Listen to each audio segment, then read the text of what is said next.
So Jay and Rhys have put together a wonderful presentation to share with everybody. Probably going to take somewhere around 45 minutes, and then we'll again have some time for Q&A. For those of you who don't recognize this face or this voice, my name is Damien. I'm with the team at My Blueprint, and I'm so grateful to have the opportunity to organize these types of webinars where we can bring people and share valuable information that makes your lives that much better on a day-to-day. We appreciate everything that you're doing in the school, especially this year, and students, we're happy and again grateful to be able to support you in any way we can. One of the ways that we are proud to do that, and this is related to Jay as well, you'll see that banner behind me. We started a podcast a few months ago called Competencies Without a Classroom.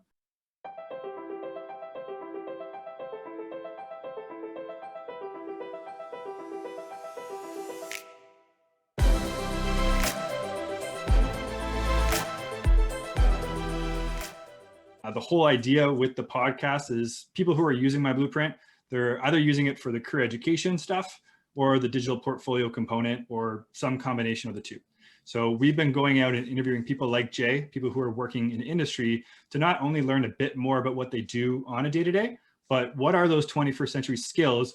What are those core competencies that students are going to need to develop and showcase when joining these forward-thinking companies? And a lot of that is going to feed into what Jay and Rhys are talking to you about today with Discovery Year and the skills that students need to be successful in life after high school. Jay, Rhys, I've done enough talking. Everyone is ready for you guys to take over. Thanks, Damien. And thanks very much for the invitation to be here. It's been really nice getting to know you and more about My Blueprint over the last number of months. So I'll introduce myself and I'll invite Rhys to do the same in a moment. What I would love, anybody who's willing in the chat to write down one skill that you think is most important or one of the most important skills for life after high school. I'd love to see what you think. If you have two, feel free to put two. There are a number, but if anybody wants to put something in the chat, I'd just love to have that as a starting point. Communication skills, time management, communication, active listening, networking, ability to learn and unlearn. Very nice. K, I think we probably have a similar reading pattern. Problem solving, resiliency, persistence, problem solving again, leadership and communication skills, leadership. I see job searching, resumes, cover letters, interviews, absolutely. Lots of leadership, empathy, networking, creative thinking. Good. The right people are here. As they sometimes say, I think we'll be preaching to the choir, but hopefully all of you will learn something new, and certainly for the students here. So thanks. Keep popping those in there. If you have other thoughts about what the most important skills are, you're all hitting it right on the head. So I'm Jay. I'm the founder of Discovery Year. I also run a company called Mentor You, which have overlapping goals, but slightly different in the way they're delivered. So Discovery Year is what we call education for life. It's a program that involves a lot of things, but we have specific skill development. We meet once a week all year to help students develop relevant, useful, current, and engaging skills. They work, they travel, they have coaches and mentors that they work with throughout the year, and they also deliver community service projects. So this is a program that I founded in 2016, and we're going into our 6th year right now. And Rhys is here, and Rhys is one of our graduates from last year. He graduated in July 2020, almost a year, which is crazy. So Rhys, I want to throw it over to you to introduce yourself. And specifically, if you can give us a sense, I know there's probably a lot of students, grade 12 students that might tune into this. So tell us a little bit about where you were in grade 12. How were you feeling? What were you thinking? And where are you at now, almost 2 years removed from that? Crazy to think that it's been 2 years since I graduated high school. Thanks for the introduction. So my name is Rhys. So I have a learning challenge, and in high school, unfortunately, I was subject to a lot of bullying because of that learning challenge. So I got nicknames like vegetable brain and wheelchair brain because my brain simply works different than other people's. And because of those nicknames I got, my self-esteem and confidence were really, really low. And I didn't think that they were low because I thought I was just properly estimating myself because of my learning challenge, but I was really not doing myself justice thinking about my potential, my possibilities. So in grade 12, I was under the impression I had to choose what I want to do for the rest of my life, and I changed my mind. I want to say every 2 weeks. September of grade 12, I was going to be a psychologist. Then I briefly thought about firefighting. Then it was police officer, then tradesperson, then crisis worker. There was a variety. Like, it just kept going all over the place. And then I realized that maybe I don't need to go to school right away and I can take some time to myself. So that's why I chose to do a structured gap year with Discovery Year. During Discovery Year, I surrounded myself with people who didn't give me nicknames like vegetable brain and wheelchair brain, and who gave me a psychologically safe environment. And then instead of worrying about what I wanted to do for the rest of my life, I started worrying about what I want to do now. So I started volunteering for Red Cross as soon as I turned 18, not necessarily for a career, but that's because I wanted to do. So I did that. I did my travel period 1 month in February. And then I decided at the end of the year that I didn't want to go to school, part due to COVID, part because I made another miscalculated assessment based off my skills. So I thought I wasn't good enough for some things because I still hadn't fully healed from the wounds of high school. So I took another gap year. So I'm on my second gap year right now. At the beginning of my second gap year, I took a life coaching certification, part inspired from all the amazing life coaches I met at Discovery Year. And right now, so in mid-April, I'm moving to Kenora to be a fire ranger. And in September, I'm going to St. Lawrence College for the pre-service firefighting program. Awesome. Thanks, Rhys. Yeah, my pleasure. It's awesome to have you here as always. And so I want to ask you again, Rhys, another question. And the topic today is skills as an adult. And thank you for everyone. And Sherry, I couldn't agree more with you.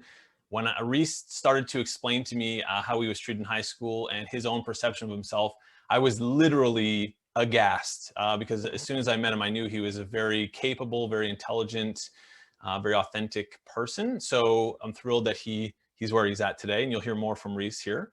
But Rhys, right now we're talking about success as an adult. And I want to know from you, I think your perspective has changed over the last couple of years. So what did it mean to you to be successful when you were in grade 12? Like when you looked out at your future and you thought about success, what did that look like? And then tell us, what does your view of success look like today? Yeah, so in grade 12, my vision of success was entirely career and prestige. So in my eyes, to be successful, you needed to have a prestigious title on your career. You needed to be making at least 6 figures. You need to have a huge house and probably a supercar. My definition has changed a lot. And if you'll notice, in my grade 12 definition, there was nothing about happiness because I was under the impression that working super hard, you have to sacrifice happiness to be successful. That is something I came to terms with. I'm like, oh yeah, you just don't have a life, but you got to be successful. That is what it is. It wasn't until my gap years where I realized that my definition of success now includes a variety of different things.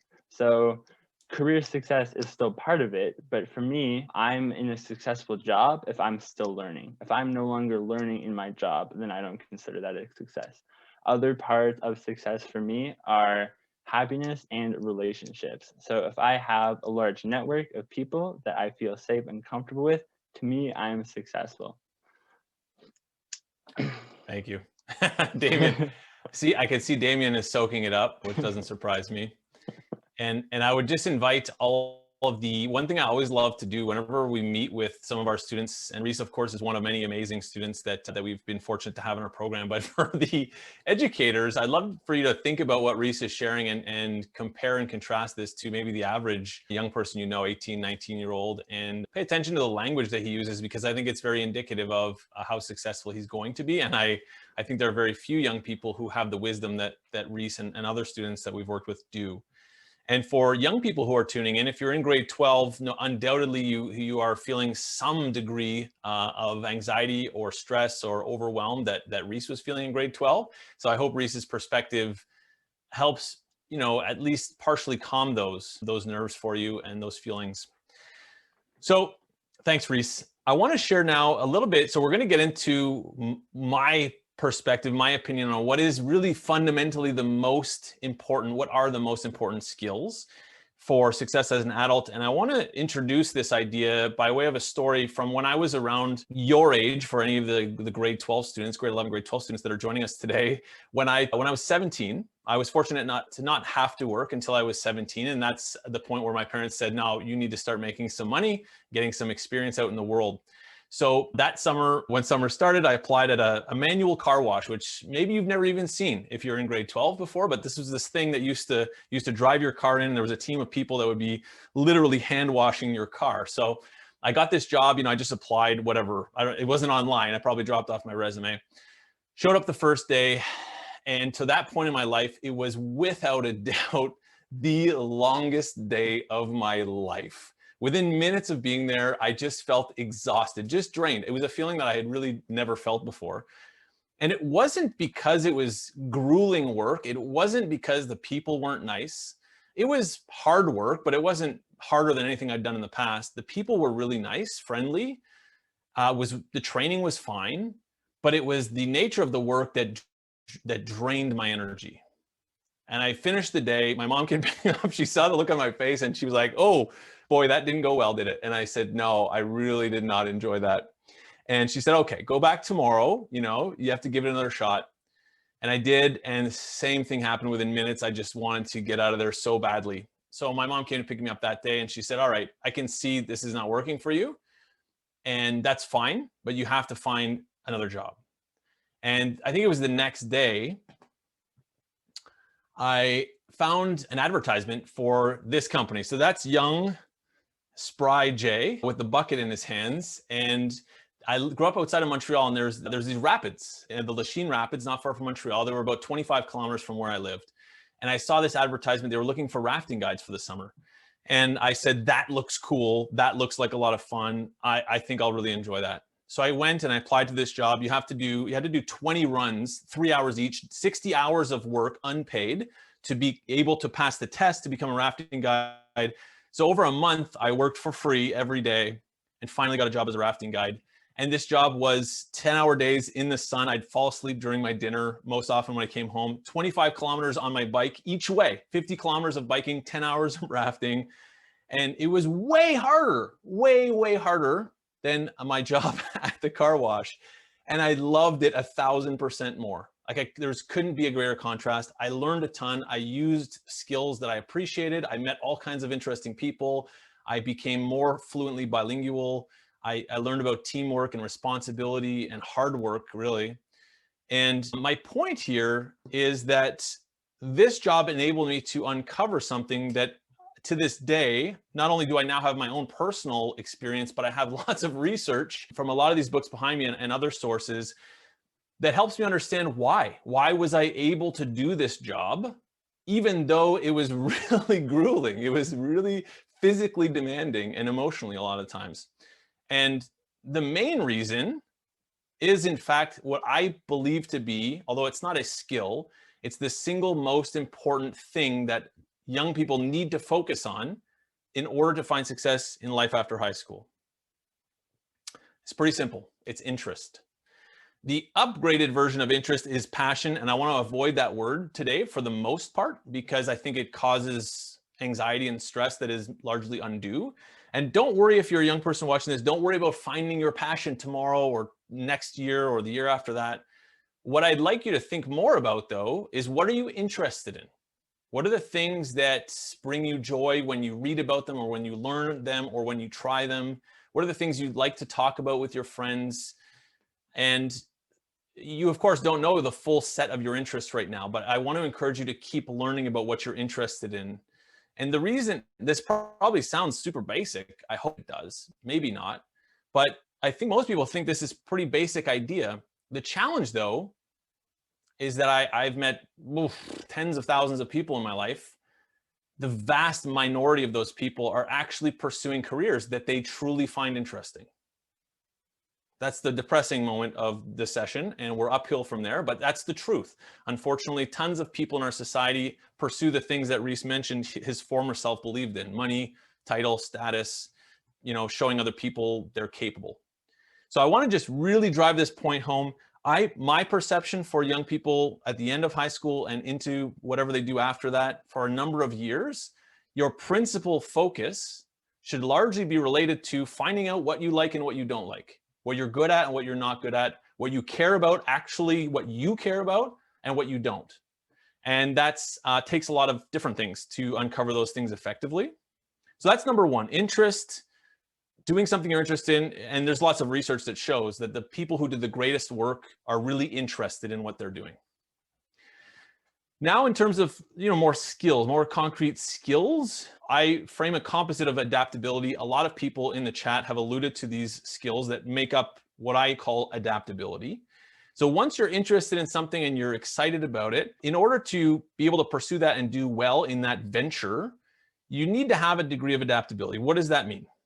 It means you need to be creative. In other words, you need to be able to understand that if I'm applying for a job with Damien, and Damien says, here's how things are done around here, creative person will look at that, really try to understand it, sort through it, probably do it for a while, but then continuously be thinking about, is there a better way to do this? So creative people don't just assume that the way things are done are the right way. Creative people try to find better ways of doing things. And this is not about art. This is about life. It's about everything you encounter. Creativity is incredibly important. If you ask any employer, they will tell you this is a really important skill in today's world. The next is critical thinking. Probably 5 or 6 people identified it in the chat. Really important. What does this mean? I think it's a term that young people hear a lot. We don't always know what it means. It's the ability to separate yourself and your emotions from data, information, ideas, and think, juxtapose different ideas, hold different ideas in your mind, and be able to think about what's the best situation here, what's maybe not a good situation, and to just objectively analyze and come to an objective decision about something. Communications, short form here, version here, comms, people alluded to it. What are we talking about? Somebody said active listening. I couldn't agree more. We call it empathetic listening, which means really trying to understand the person that you're talking with. But listening is number 1 on the list here. The ability to navigate conflict, to disagree with Rhys and to tell him that I disagree with him in a respectful way that enables us to get to a better resolution. It's about being able to articulate what you bring to the world in a meaningful way. So communication skills, both verbal, written, reading, etc., all really important skills today. And resilience. I know I would be willing to guarantee everyone on this call has heard about resilience and the importance thereof. What does it mean? It means the willingness not only to try something that you're uncertain of whether you'll succeed, but the ability to learn from that experience and do better the next time. So not being too fearful to try if you're not sure if you're going to be successful, and the ability to bounce back. So these are 4 of the core skills that we work on in our programming. We help students further develop them. And the combination of interest and adaptability is very powerful.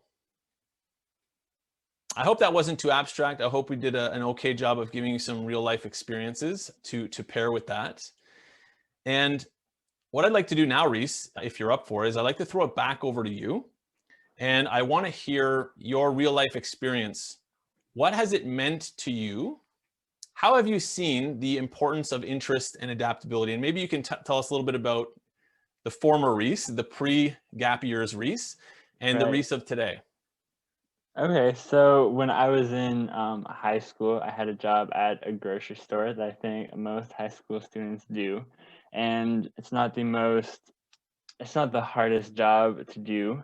When I quit starting my gap year so I could get more work experience, I left that behind, didn't really think twice about it. Then COVID happened and grocery stores were really needing people. And one of my parents suggested that I go back to the grocery store. And when they suggested that, I actually felt ill. Like my stomach just like still something, and my whole body language, like I just could not think about going back there because of how bad the experience was and how like uninterested I was in that line of work.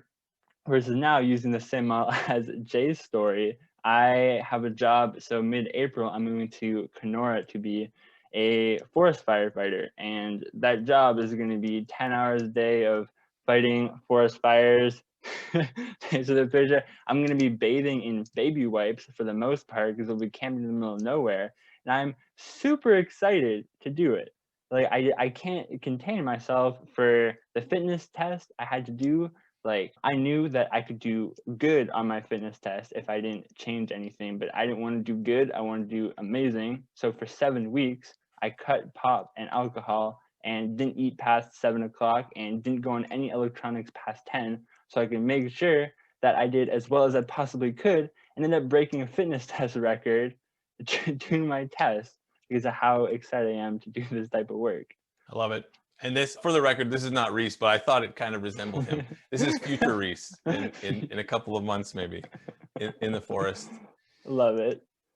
So Rhys, I would love to ask you also, so we've heard a little bit about what you've done over the last couple of years, and I'd also like to know, for you, what's been like the most critical thing for you to change your mindset? What's enabled you to change how you see the world and to build these skills that are really useful for you now as you're going into the next stage of your life? What have you seen? What have you heard? What have you read? Right. Okay. So for myself, when my life turned is when I had busier weeks and people would ask me to do something or they wanted to hang out, I would say that I'm too busy. And then it wasn't until recently where I realized that I'm not too busy for something. I'm choosing not to make the time for it. So what I started doing instead was asking myself, am I willing to make the time for this? And when I switched from I'm too busy to am I willing to make the commitment, or am I willing to, and I stopped asking myself like what I want, but what pain that I want to get to where I want to go. Like it's easy for me to say I want to be a forest firefighter, but do I want to go on a diet and go to bed at 10 o'clock every night to be that? So when I stopped thinking of it as something out of my control and started treating it as things in my control, then I got significantly more productive. Nice. You make me proud. Thank you. And Rhys, I want to relate this to some of the points. So there have been a few people in the chat who have alluded to job searching, resume, cover letters, interview skills. So that's, of course, something that, as you know, we work on quite a bit at Discovery Year.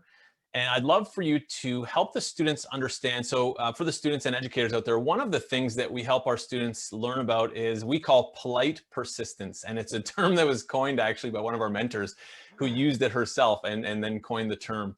And polite persistence means not willing to accept a no right away, and also being realistic and understanding about how you push people, how you prove yourself, how you communicate with others who might be able to offer you something.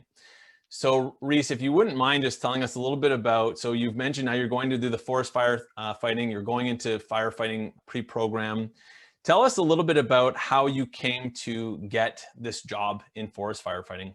Yeah, so I did my course in my fitness test, but for the job market with forest firefighting, it depends how many return staff that they hire. And this year, due to a variety of different reasons, there's a lot of return staff. So when I finished my course and was starting to apply, all the teams were full. Naturally, didn't let that stop me. I called every single base. I think there's 19 of them. I gave them all a phone call. And the Kenora base, I ended up having a really good chat with. He said his team was full, but we ended up chatting about things for 10, 12 minutes. And then a spot opened up because someone backed out. And there were tons of people who had the same qualifications as me, maybe more qualifications. Because of my conversation I had with him, that definitely left an impression. When a spot opened up, I was the person that came to his mind. Yeah, great. Also, you forgot to mention, I know Rhys is humble. He got the best score on his test. So as you will remember from just a few minutes ago, Rhys was bullied for having a different learning style. He got the best score. How many people took the test, Rhys? There was, I think, 30, 35. Rhys got the best score on paper, also broke the record for the physical test. So when we talk about the importance of interest, it would be hard to achieve those results if you were uninterested. Of course, there are specimens in the world who can do a lot of great things without caring that much, but it's pretty rare. So I just wanted to highlight that specifically because Rhys was able to do that for a variety of reasons, but most notably because he really wanted this. He really cared about it. And then Rhys, you called. So you called 19 bases. Yeah. And what's common, and I know the educators or the career counselors on the call certainly experience this, young people today are just not as used to picking up the telephone and phoning people. And that's something we hear a lot of from parents. So tell us about that. What enabled you to pick up the phone and call these 19 bases? Yeah, first I would like to say it wasn't a world record, it was an Ottawa record before you guys start, just an Ottawa record. But what enabled me to do that is I started going through, so I did my life coaching training, right? And stuff that we like to talk about is the worst case scenario. So for this instance, I was asking myself, like, what could go wrong? The person that I called doesn't have any people on the base, and that's that. Like, it's not a waste of time because it still helps me develop my skills, helps me figure out what lands with people. And there was a lot more reward than there would have been if I just sat there and hoped that they would look on my resume, because I realized how many people applied.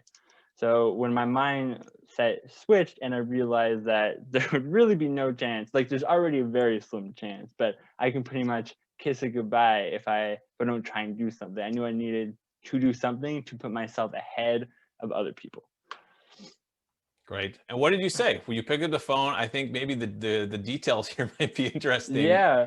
What did you say? You pick up the phone, you call the base. You never called a firefighting base in your life. What did you say? I introduced myself. Hi, my name is Rhys Fitzgerald. I applied to be a fire ranger for your base, and I wanted to put a personality and a voice to the name on my application. And then I let their questions take it from there. Great. And how did they react? The 19 people. There were a couple of voicemails originally, but obviously I called back. I spoke with, they reacted they all gave me the time of day, which was really nice. And then it was great because they all gave me suggestions too. They were like, my base is full, but I'm pretty sure this base is hiring some people. So they gave me really good insight, which helped like the order on where I called. And they would tell me, so some bases have lodging there, and they're like, this base doesn't have lodging, but maybe call this base and this base because they have lodging that you might find useful during the summer. So they really, like, calling all of them helped me figure out really the lay of the land that I wouldn't have known before. I love it. So let's just recap real quick for everyone. So Rhys in grade 12 lacked a lot of confidence, was very confused, anxious, stressed about what he was going to do, didn't really believe in himself, had a lot of different ideas, had supportive family and, a few friends. Did his gap years, one with Discovery Year, one independently, and he also worked for us. And in this span of 2 years, which sounds probably like a lot of time if you're 18, I totally appreciate that, or 17 or 16, but I hope you could take my word for it and Rhys's word. It's not a lot of time in the grand scheme of things. And in this span of 2 years, Rhys now built all these skills, which you learned about. He identified that he wanted to do forest fighting. He connected with at least one of our mentors, who's a firefighter, a Discovery Year, got some advice from him, took action on that advice, prepared himself, got organized to meet the standards that he was expected to meet, surpassed those standards, didn't get a job, and went ahead and persisted beyond that, phoned places. And you'll notice he said, obviously it was a voicemail, I called back. That's not obvious. Of course, I know that for a lot of young people, called back, didn't get the result he wanted on the calls for the most part, but learned something anyways. This is it. That story for Rhys right there in a nutshell is basically everything you need to know if you're a young person. You can relate that to computer programming or to saving the environment or to becoming a medical health professional. Whatever it is, all the same principles apply. So the question for the young people is, are you willing to take the time, and do you have the courage to really investigate and explore the world around you, to figure out what it is that will propel you, like Rhys has been propelled, to strive for something you really care about? That's the most important question that I want to share with all of you. And now I want to talk a little bit about, so maybe you're sitting there thinking, if you're a young person, sounds great. Maybe I don't want to do a Discovery Year. Maybe I don't want to do a life path coaching thing. What can I do? And that's a fair question, if you have other goals or objectives in the near future. So how can you identify and develop your own interests? And how can you build these skills of adaptability? So I just want to present this. This is the Discovery Year model. We won't go into really what we do on a kind of a granular basis, but I just want to share the elements that we utilize in our program because I think that they're the elements that people can use on their own. It's just sometimes hard to build it for yourself. But the reason I have prolonged exploration here, and for the guidance counselors, career counselors, educators out there, or even young people, if you're ready for it, there's a book that I recommended to Damien and I would recommend to the educators called Range. It's by an author named David Epstein. And this is where I learned what we were doing. I didn't understand it, the language at the time, but he uses the term prolonged exploration.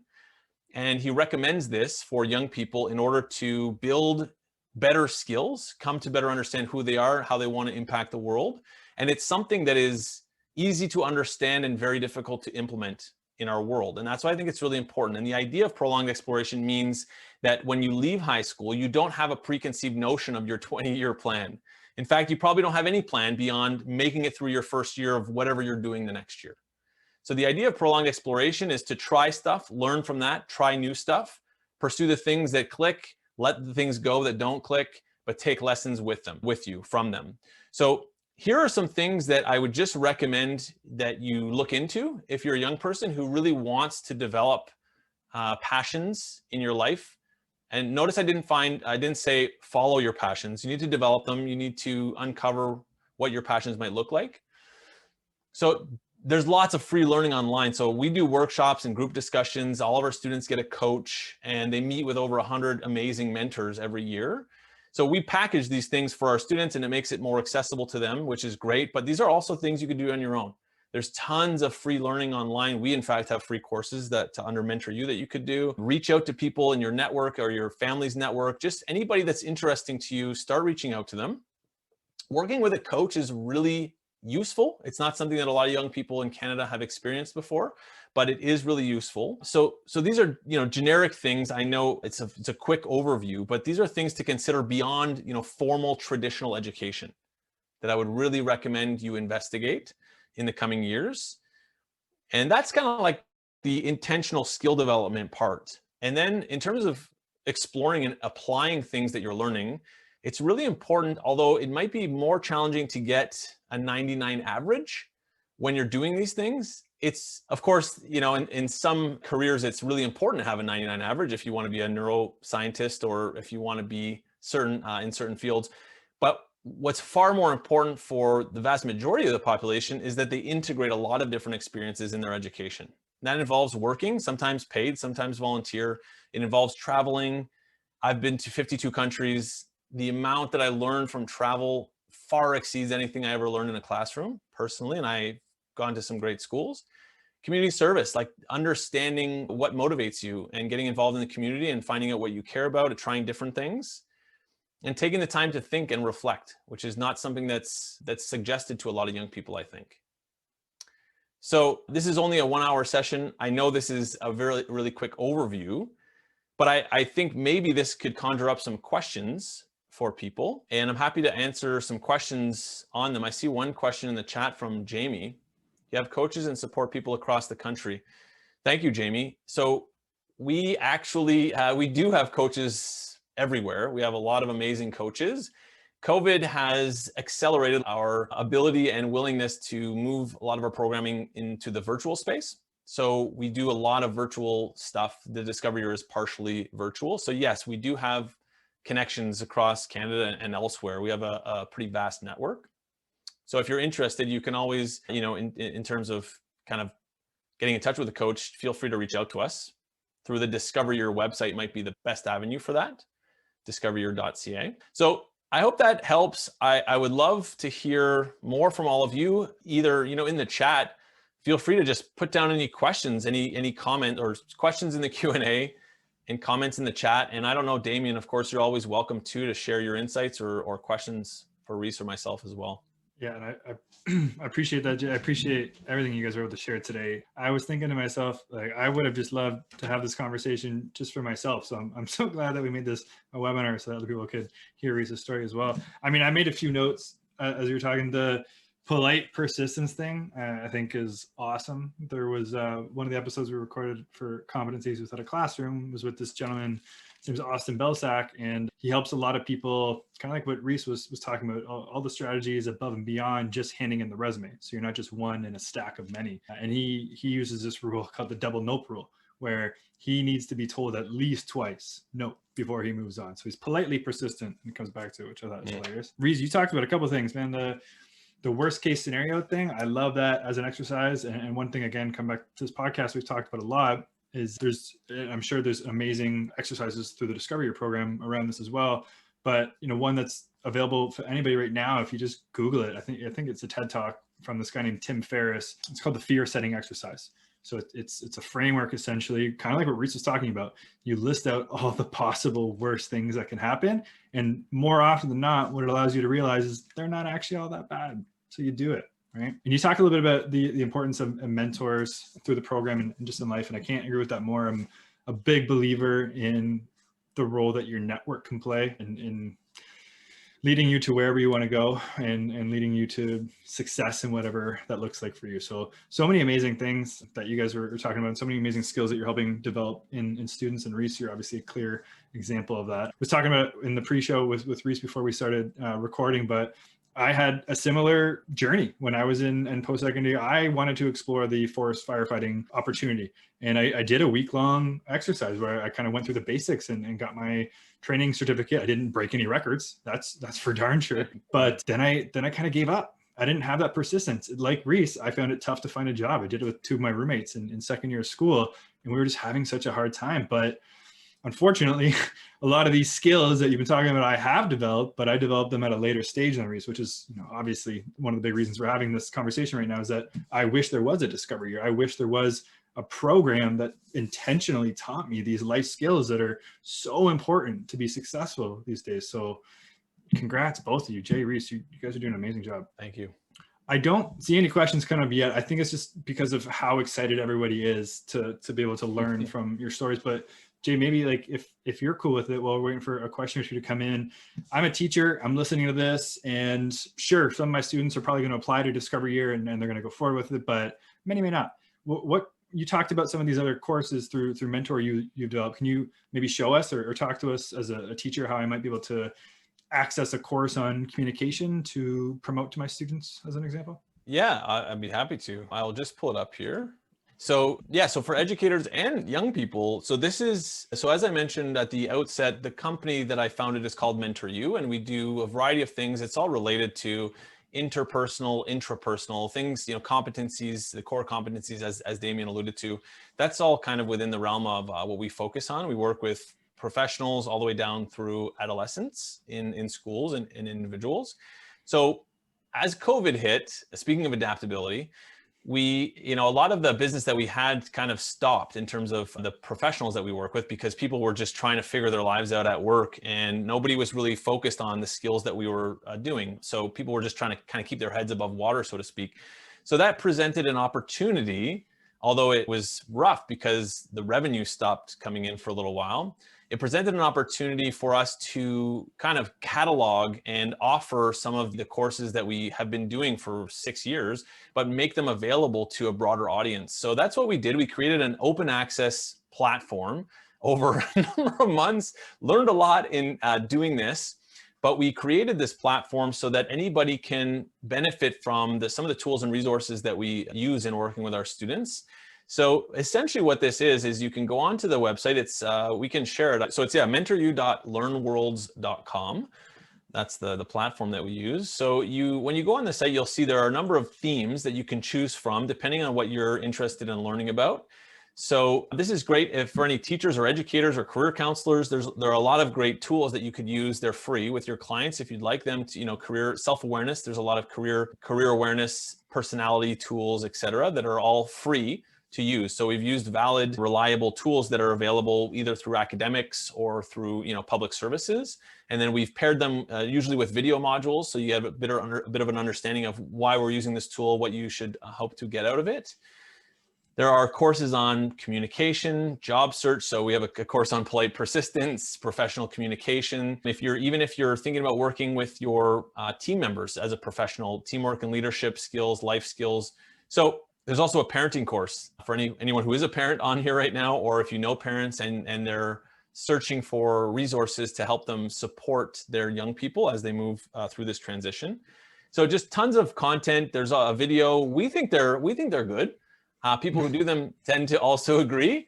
But for anybody who wants to take control of their learning, these are available and totally free. I also think they're good. Like I said at the very start of this, Jay is one of Canada's best kept career education secrets. So those courses, it's amazing that you're able to provide those. Jay, a couple of questions have come up since you're doing a bit of a tour for us. So like myself, I think April was wondering, is there an age limit? Like, let's say, is there, Rhys took a year off before doing this intentional gap year, right? Can young adults, maybe a few years removed from the K-12 education system, still take part of this Discover Year program? Absolutely, yeah. So we have our age limit right now is 17 to 23 for the Discover Year program specifically. Yeah. And we have students who have graduated from post-secondary who are still young enough to participate in the program. I would estimate about 80% of our students in Discover Year specifically are just out of high school, but 20% have either graduated from post-secondary and are unsure of what they want to do next, or have tried and didn't enjoy their experience or need time away. They do 2 years of university, feel burnt out and unsure of, are they in the right program, et cetera. And they'll do our program to kind of recharge and build new skills. So yeah, 17 to 23.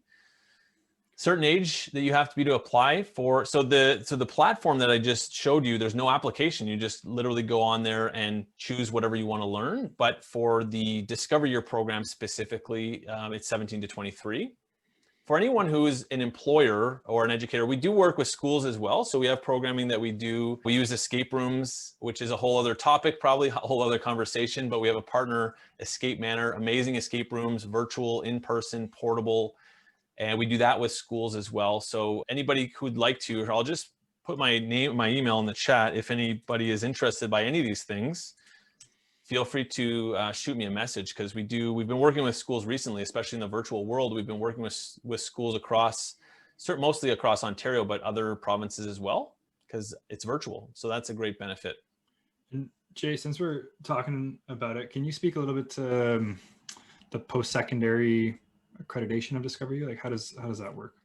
Yeah, thank you for asking. So Discover Year is a recognized post-secondary institution in Canada. It is non-credit granting, so it's not in the same category as a university or a college, but students can use, or families can use RESPs, and you do get a tuition tax credit for the entire tuition fee for our program. No credits are granted, so if you're deferring from your program, it doesn't have any consequence, because you're not technically, in the eyes of a university or college, doing post-secondary, but you get the benefits of that cost savings and eligibility of RESP.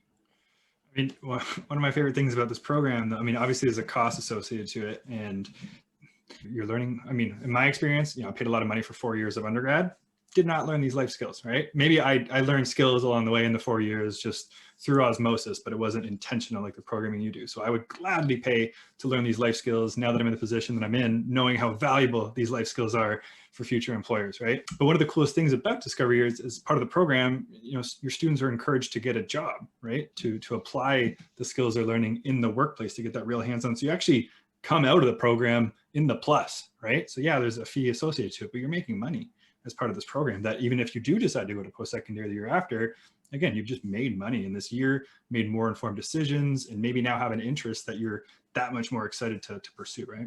Yeah, in fact, Rhys was, if I may say, bragging about how much money he's been saving recently. He's pretty excited about that and talking about investing. So I'll try that one on for size. No kidding. Going to be able to save even more money, Rhys, if you're in the middle of the forest all summer, right? So yeah, come out of this on top. Yeah.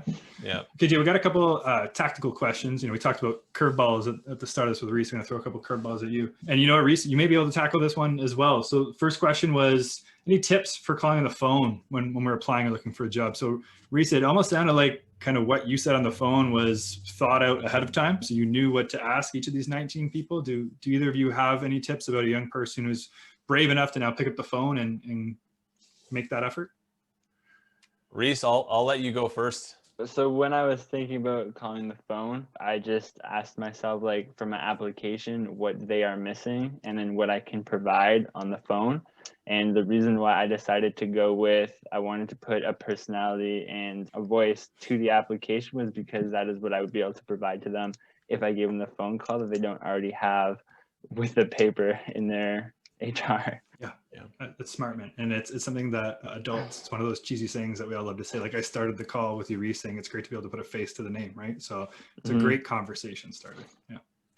My advice, so, and this is really central to everything that we do at Mentor You and Discover Your, my advice is a few things. Number one of my favorite quotes, I think it was Dwight Eisenhower: the plan is nothing, the planning is everything. And the way you can interpret that for making a phone call in this case is to find out who you're calling. Maybe you won't know the person.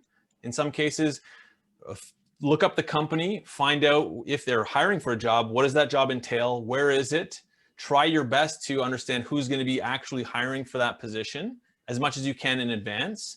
Think about, if you were them, what do you want to hear from a prospective applicant or a prospective client or employee?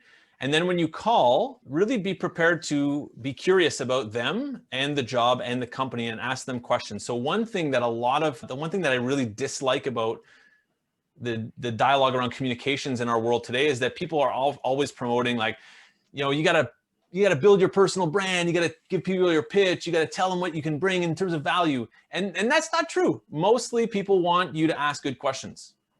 That's really what they're looking for. And that will be indicative when it comes time to share something that you can offer.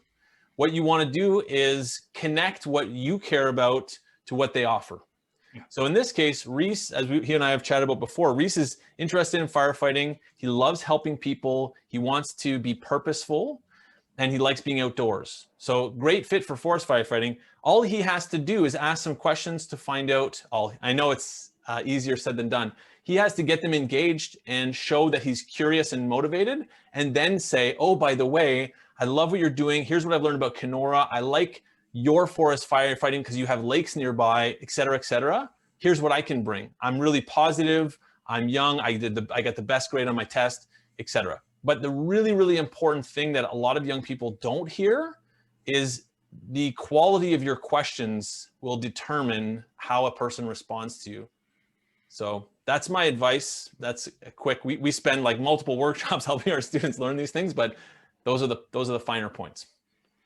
I love that so much. I mean, I've done a very good job plugging this podcast already, but one of the episodes on there is called Active Listening. And I'd probably have multiple episodes called Active Listening if I didn't try to have a different title each time, because it's just how often that skill comes up as something that employers are looking for. I'm a big fan of cheesy, quotes, right? So to be interesting, you have to be interested. So learn about them before you start pitching yourself, because when you do pitch yourself, you want to connect it to the things that they care about, and you don't know that until you ask good questions. I'll add one more tip to the phone thing that I didn't learn until later in life. So maybe you don't have a lot of experience picking up the phone and calling people. I mean, one, practice, pick up the phone and call your grandma, call your mom. But two, if you're worried about kind of messing up your words or saying the wrong thing to the hiring person and they're going to remember your name, call somebody else who works there, right? Call somebody maybe below them in the hierarchy, somebody in a role that you're looking for. So not only can you ask questions about like, what do you actually do at work? And would I enjoy this? Is that interest there? But you can, ask more questions like we just talked about, so that when you do call the hiring manager, you can sound much more informed and ask better questions. And you got a chance to practice and get some of the jitters out of your system.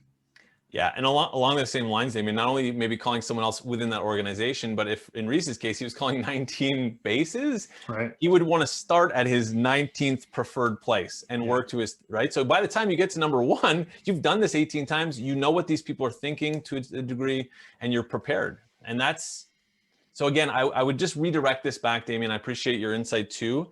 I redirect all this back to interest. This is almost impossible if you don't really care. Like, you would be like, you'd be a superhero to be able to call 19 bases if you didn't really care. If there wasn't some burning motivation for you to do it, so it's really, really important. If you just any job, whatever. And our students go through this all the time. It's hard to get motivated to just apply to some job because you're only, to make $15 an hour, Yep. I had another question, Jay, coming through the Q&A. What are post-secondary institutions saying about applicants who've gone through Discover Year? So, I mean, is it helping students? Like, now that I'm looking at students, I've seen they've earned some life skills, or is it kind of indifferent, right? They're just still looking at the traditional high school marks. Like, anything there? Yeah, they're not. It doesn't change anything formally for our institutions. On the surface, superficially, I've heard institutions say, yeah, we promote gap years, we encourage them. Their policies don't necessarily show that. Yeah. But it certainly doesn't hurt. And a lot of people do have trepidation around, like, will I get in next year? Should I defer my offer? That's a longer answer because each institution is different. But by and large, many institutions would be willing to defer, and many of our students do defer their offers for 1 year, so long as you're not doing a certain number of credits in post-secondary. So largely, I honestly think they don't really have an opinion. However, Harvard University since 1973 has actually intentionally invited every admitted student that's gained admission to university at Harvard to take a gap year. They specifically say, do a gap year. Harvard has $44 billion. They don't need the extra 50,000 from that student. What they want is someone who's going to give back $10 million in 10 years. And they have seen the results of people who take time to explore and better understand themselves and build some sense of purpose and then come to campus. They have seen it in action and therefore they promote it. So my hope is that eventually more universities and colleges will encourage it actively, but we're not there yet. Yeah, and honestly, when I was in high school, it just didn't get talked about, at least in my high school, in my community. So I'm happy that, you know, at my Blueprint, we're able to promote this because a lot of it's just you don't know what you don't know, right? And there's obviously so many benefits about finding your interest to make those next 4 years or whatever it is that much more successful. Speaking of interest, though, Jay, another question came through. So great, we're bought into this diversity of exposure. We want to learn about new things, prolonged exposure, right? How can you then narrow your interests? So if you find yourself having multiple things you're interested in, which one to pursue, how do you scale that down?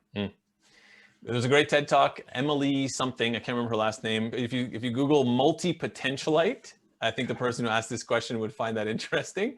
And the question is, I think this is putting the cart before the horse. I'm not sure if this person is an educator or a young person, but I would say don't worry too much about narrowing it down right now. Like, let's just say you have 20 things. And number one, I would say, what are you defining as an interest? And start to maybe classify your interests. So in other words, so let's say you have 20 interests with video games, and then you like horses, and then you like, you know, football, and then you play the guitar. So what do you do with that?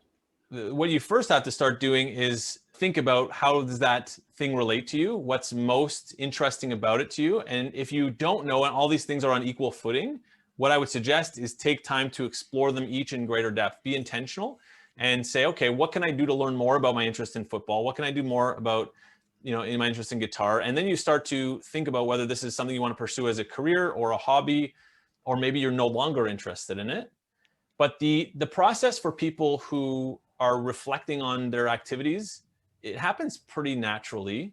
And if you're really struggling with it, it can be useful to talk to a coach or a counselor to help you, you know, to understand why usually at the basis of this anxiety and stress for people who have so many interests, there's a fear.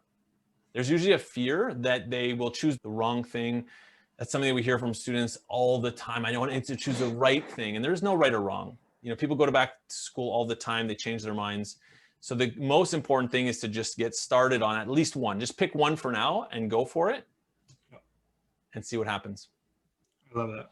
And when possible, another great tip, try to talk to someone who's working in that area of interest, right? And that's partly what we're trying to do with the podcast, is get people to share what an actual day looks like. You know, a lot of people think becoming a police officer is super cool and sexy, and then you find out they spend half their day on administrative tasks, kind of filing reports about all the stuff they did, right? So it's just do a little bit digging. So guys, I'm going to finish up as we're coming up on our hour. I'm going to throw each of you a curveball. Rhys, you're lucky because you're going to get a little bit more time to think about the answer as Jay has to respond to it immediately. But this is a question that I love to pose to people as I'm talking to them.